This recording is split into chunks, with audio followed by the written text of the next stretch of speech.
Pathetic could ever be as the Miami Dolphins get boat raced out of Gillette Stadium by the New England Patriots 38 to 10, and it was another game, I think my third game this season where I turn it off by like the fourth quarter when it gets completely out of hand. This was the Cincinnati Bengals game all over again. Very competitive first half. The Patriots got out to a 14-0 lead, but the Dolphins didn't quit. They got it down to a touchdown. They had a 4 point. They were down by four, and then they gave up a field goal. But then the third quarter collapsed as always, and Quinn Ewers throws an ugly interception, which I mean, rookie mistake by Ewers, but this has to be the end of Mike McDaniel. There's no way around it. Um, we've taken a step back this year, which is not good for this franchise. We're now on 26 years without a playoff win, and it's time. We've already fired Chris Greer on Halloween. We've already benched Tua. We just need to fire Mike McDaniel. And then we just go into the rest of the offseason with a clean slate. A lot of debate online whether or not Mike McDaniel is going to be the head coach of the Miami Dolphins or not going into next season. Um, I'm not giving that option to the general manager. I am, if I'm Stephen Ross, Steven, have some balls and fire Mike McDaniel. Mike McDaniel has had some success in Miami, but these past 2.5 years, for me, this all started with the Buffalo game in the last game of the season in 2023 against Buffalo for the division. Mike called a horrible game. Mike was horrendous in the playoff game too against Kansas City, and it went all downhill from there. And how can we possibly go up from this? There's no going up with Mike McDaniel and this roster. The Dolphins don't have money at all in the offseason. They are under the cap. They are under $12 million in cap space. They're probably going to be under more money when they cut Tua Tagovailoa, because you just got to eat the cap. You got to eat the dead cap at this point. You can't have that. You cannot have that man in the organization. You've got to move on from him this offseason. You got to cut him, trade him, do whatever you got to do. But he should not be on this roster next year. And Quinn Ewers should not be the starting quarterback next year. And yeah, he showed some flashes. He showed some good plays in the 3 weeks he was the starter. But he should not be handed the starting quarterback role. If anything, depending on who the Dolphins bring in the offseason, you have Quinn Ewers compete for the starting quarterback job next season. And we can talk more about that tomorrow on the season recap podcast, as we're going to go over the entire season for the Dolphins. But as for tonight, the Dolphins lose 38 to 10 to the New England Patriots to end the season. I'm not going to keep you guys for too long tonight. This game was as I expected it to go. I didn't expect it to be close in the first half, but this game was exactly how I expected it to be. A blowout loss to end the season, and how does Stephen Ross react to this loss at the end of the season? Going out sad and pathetic like this to a division rival who completed a rebuild faster than you ever will. Faster. Like, the Patriots, they won a Super Bowl in 2019, okay? And then, the 2019 was the last year of Tom Brady with the Patriots. And then both sides moved on. And basically, then they were trying to find their footsteps as to how to get the franchise back on track. It took them a bit. I mean, they made the playoffs in 2021. I would say from 2022 to 2024, the Patriots were really trying to find their footsteps and how can they get back the franchise to where they are now. And they did that faster than the Miami Dolphins ever would, and their window has officially closed. The Dolphins, as the Patriots' window has opened, obviously. They're 14-3. They're the 2 seed in the playoffs. It's disgusting. It's flat out disgusting. And not only do the Dolphins now have to play catch up to the Buffalo Bills, they have to play catch up to the Patriots, and the Jets have multiple first round picks the next 2 years. So honestly, I wouldn't be shocked if they're playing catch up to the Jets sooner rather than later. It's just embarrassing, man. It's another failure of a season. It's another wreck, and I'm upset that there's going to be no Dolphins football for 8 months. 8 months is a very long time. But this offseason is very much needed. This season needs to end. It's over. I'm glad it's over. And now we just need a clean slate. We need a clean slate. We need to go into next year with a new head coach, a new general manager, and I cannot reiterate that enough. They need to absolutely hit a home run on the new general manager because Chris Greer set this franchise back years and years and years, and he just kept making wrong decision after wrong decision after wrong decision. It is an absolute must that the Miami Dolphins must get the general manager right. And if Mike McDaniel gets fired, they must get the head coach right as well. Because, here we go, they haven't gotten the head coach right in years. Mike McDaniel was a failure. Brian Flores was a failure. Adam Gase was a failure. Every head coaching hire Stephen Ross has made, 3-4 years, we move on. That's not a way to be successful with the organization. So I don't want to talk about this game for too long. This was just a complete abomination of a game. Let's just go over stats real quick. Quinn Ewers was 16 for 23, 137 passing yards, 1 touchdown, and just an awful interception. The Dolphins ran the ball 25 times, so they tried to get the running game going in this game, but they only got 63 rushing yards. Nothing from the running game. Jalen Wright had 13 carries for 23 yards. Malik Washington on end-arounds, 2 carries for 22 yards.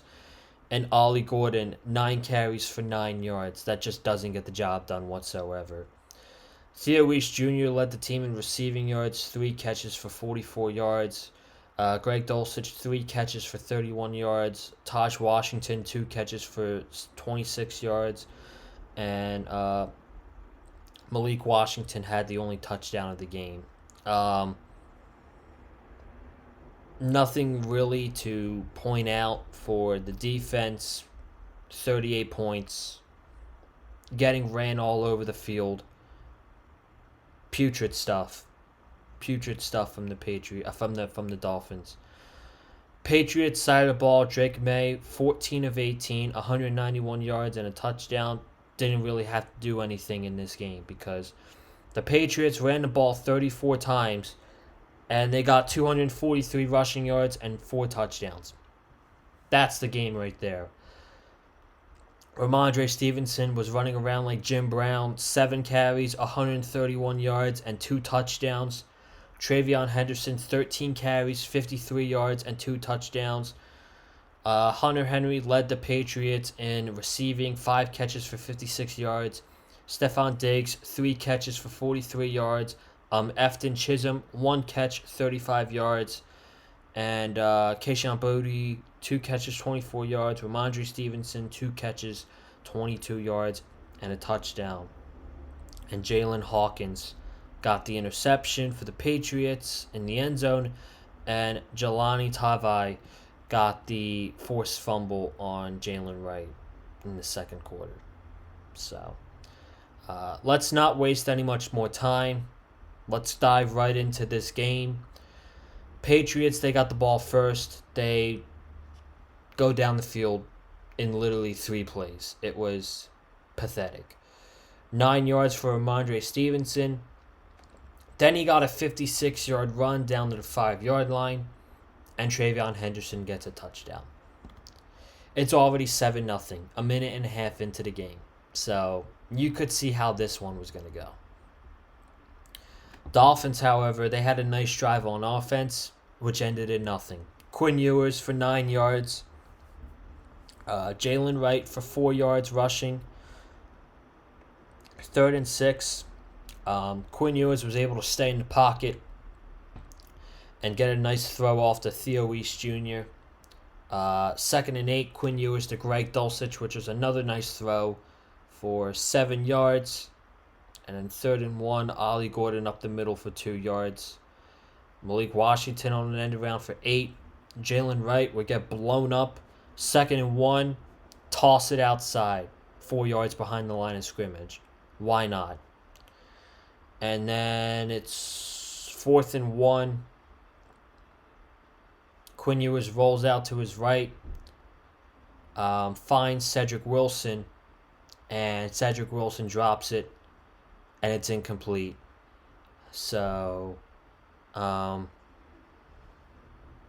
Patriots, they get the ball back, and they score again. Just checking Twitter right now. It's the Broncos, okay.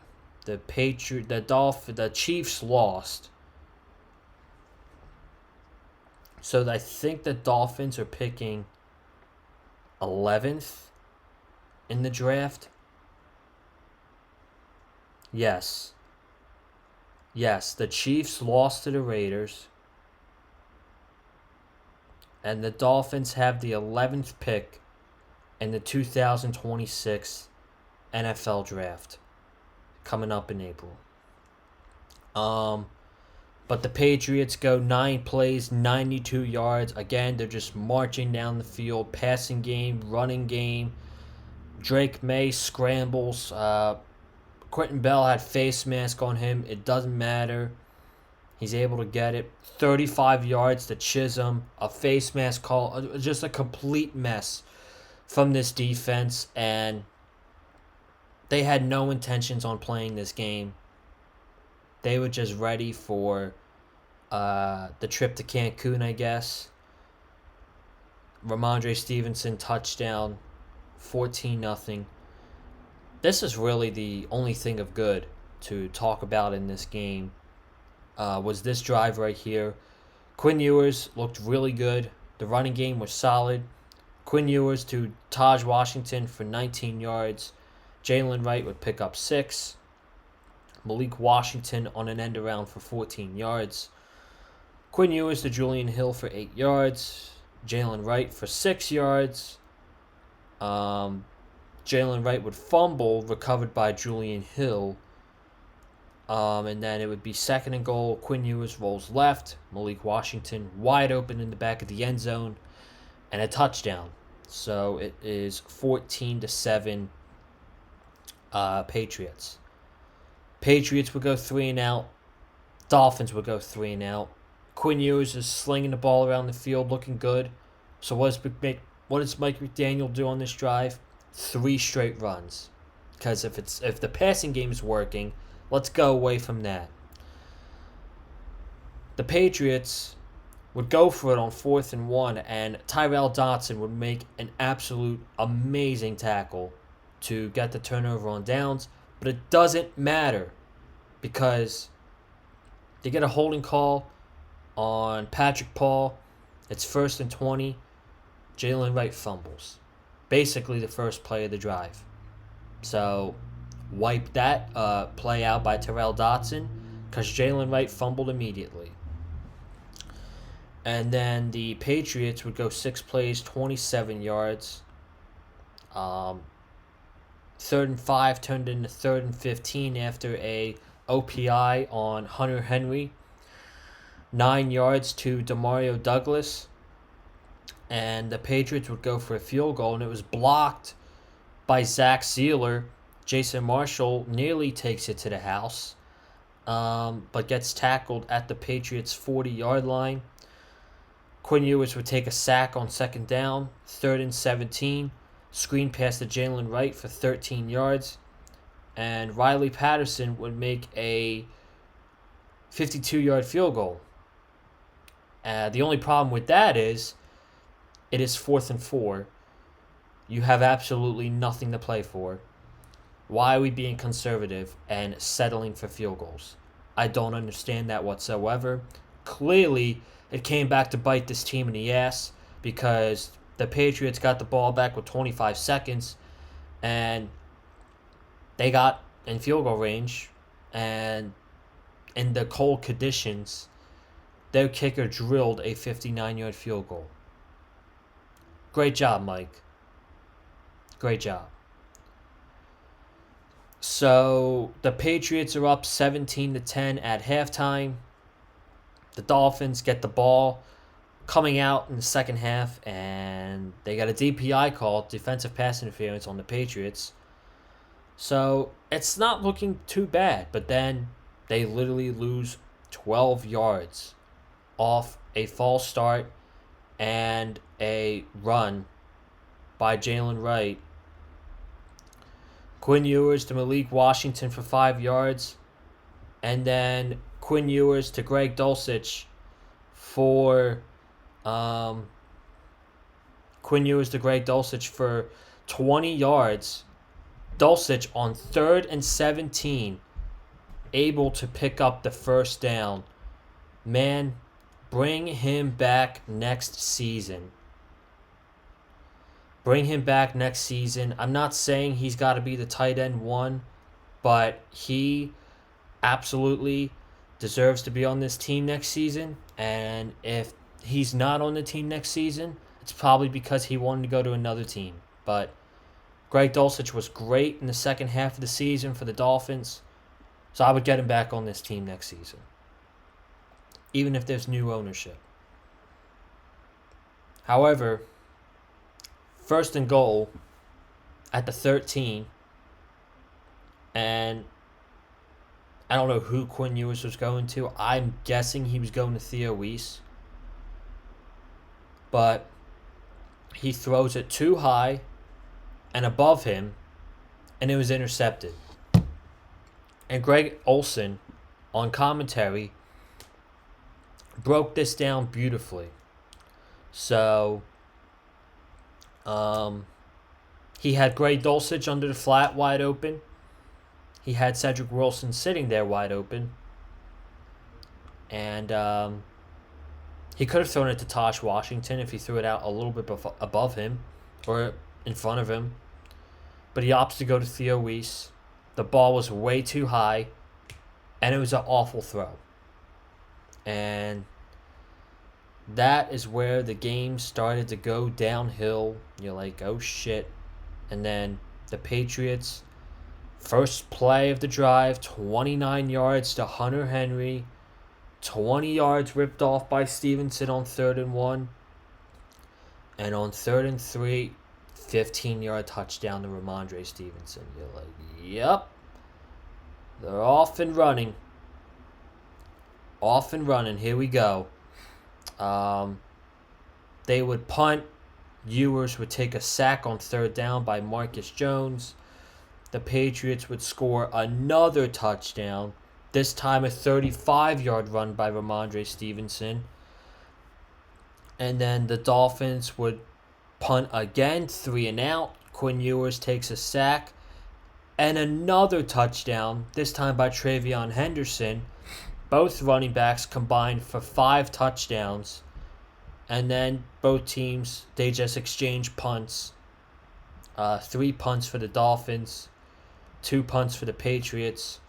The Patriots put Joshua Dobbs in the game, and that's all she wrote. That's all she wrote from Foxborough. The Patriots beat the Dolphins 38-10. And they end the season 7-10. There were some good moments this year. That game against the Falcons was fun. Finally, being able to beat the Buffalo Bills was awesome.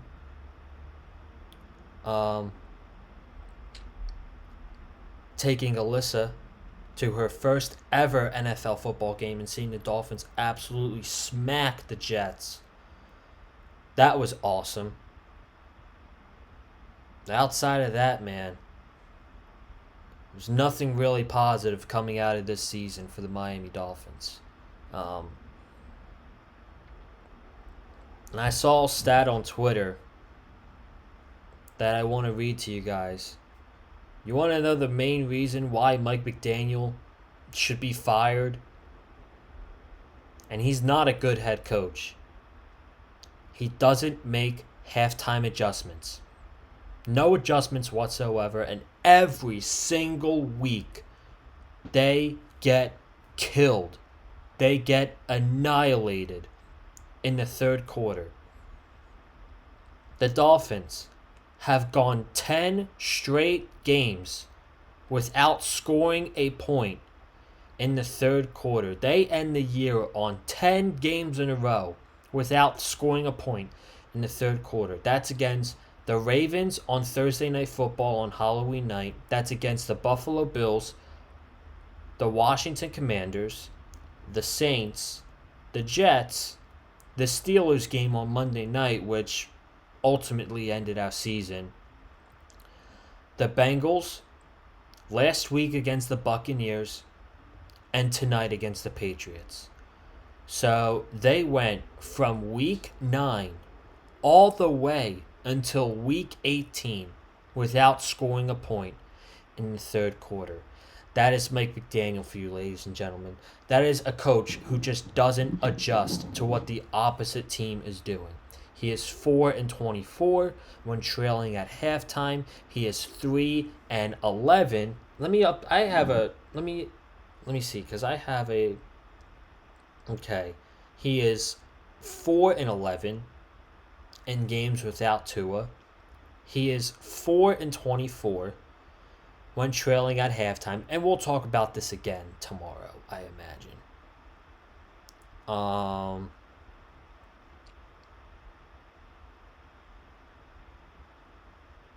3-16 against teams above 500, and 0-6 in games below 40 degrees because they were playing in pretty freezing temperatures. So I'm glad the season's over. It's done. It's finished. And we have no general manager. We have no quarterback. We have a head coach who has gotten worse and worse. Not only are we going to be moving on from Tua this offseason, but I imagine this team is going to move on from Tyreek Hill as well. And that's it. So we're going to talk about the entire season tomorrow. Hopefully Mike McDaniel's fired tomorrow, but I don't think that's going to be the case. And believe it or not, I do think he should get fired 100%. But if he doesn't get fired tomorrow, I will not be upset because I will still be waiting for him to get fired. Because, ladies and gentlemen, it's either two things. Number one, the new general manager is going to make the decision of whether or not Mike McDaniel is the head coach of the Dolphins next year, or if whoever loses the game tonight between the Ravens and Steelers and doesn't make the playoffs, if one of those coaches leaves, if Tomlin leaves, or if John Harbaugh leaves, and I'm Stephen Ross, I'm jumping all over that. I am knocking on the door, and I'm giving John Harbaugh and I'm giving Mike Tomlin a blank check, and I'm like, do your thing, do what you got to do. That is a massive upgrade over what we got right now. And for the people saying, oh, who's in the market? Who could we possibly get? I don't know, dude, but honestly, we just need a new voice. We need new leaders, and we need a new voice in the organization. And with that comes a head coach. So, we'll talk more tomorrow on the season recap right here on the Big Fight Field channel. Now, I'm going to go watch some Stranger Things because I have absolutely fallen in love with Stranger Things. So I'm going to do something that makes me very happy and go watch Stranger Things with my girlfriend. You guys have a great night. I'll see you tomorrow. Peace.